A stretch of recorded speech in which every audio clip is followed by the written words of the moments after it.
नमस्कार दोस्तों, पवन सच बोलेगा में आपका स्वागत करता हूं। दोस्तों, बात करेंगे उस कतर के बारे में जिसके हौसले इतने बढ़ गए कि उसने हिंदुस्तान के नेवी के पूर्व 8 अफसरों को फांसी की सजा सुना दी। ये कैसे कर दिया उसने? ये मामला क्या है? ये मैं बताऊंगा आपको।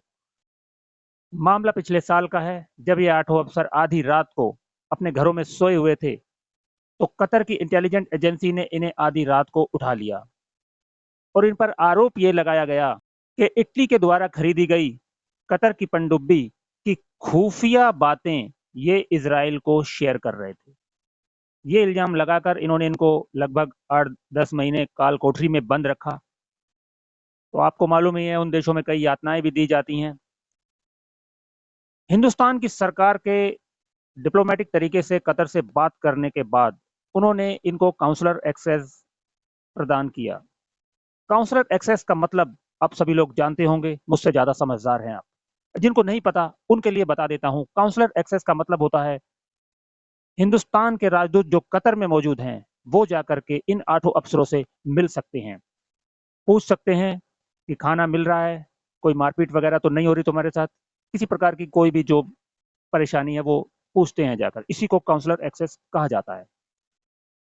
तो दोस्तों, मसला यह है कि कतर ने ऐसा कर कैसे दिया। कतर के साथ तो हमारी ठीक ठाक मित्रता थी, फिर भी उसने ये कदम कैसे उठा लिया? और वैसे कतर का रवैया एक अड़ियल देश का हमेशा से रहा है। वहाँ का एक चैनल भी है अल जजीरा, जो हमेशा हमारे खिलाफ आग ही उगलता है। और कतर का रवैया भी अड़ियल रहा है। नुपुर शर्मा के मामले में भी कतर काफी अड़ियल अड़ियल रवैया अपना रहा था। और कुछ ये इजराइल की जंग चल रही है, इसका भी प्रभाव हो सकता है। और उसने नाम भी इजराइल का बीच में लिया है कि हम ये जो 8 नेवी के पूर्व अफसर थे, हिंदुस्तान की सेना के, नेवी के सेना के, उन पर इल्जाम भी ये लगाया कि वो इटली से बनाई हुई जो पनडुब्बी थी उसकी खुफिया जानकारी इसराइल को दे रहे थे। वाह!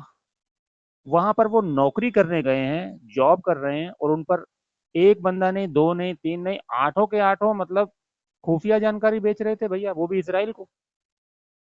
तो ये मसला बहुत टेढ़ा है। अभी तक इस पर इतनी ही अपडेट है। जैसे ही कोई नई अपडेट आ जाएगी, मैं आपको अपने वीडियो के द्वारा सूचित करता रहूंगा। हमारे देश की सरकार इतनी कमजोर नहीं है, बहुत कुछ कर सकती है। और कतर ये इतना छोटा देश है, हमारे देश बहुत बड़ा है, लेकिन इन बातों में कोई ऐसा नहीं होता कि किसी से युद्ध लड़ा जाए। ये डिप्लोमेटिक तरीके से ही निपटा जाता है। और हमारे देश की सरकार डिप्लोमेटिक तरीके से निपटने में सक्षम है कतर से।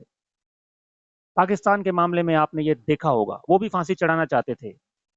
उसका मुझे नाम अभी ध्यान नहीं आ रहा। जो हमारा एक बंदा वो ईरान से उठा करके ले गए थे किडनैप करके, और बोल रहे थे कि ये बलोचिस्तान में आतंकवाद फैला रहा था। यहाँ भी कुछ ऐसा ही हुआ होगा।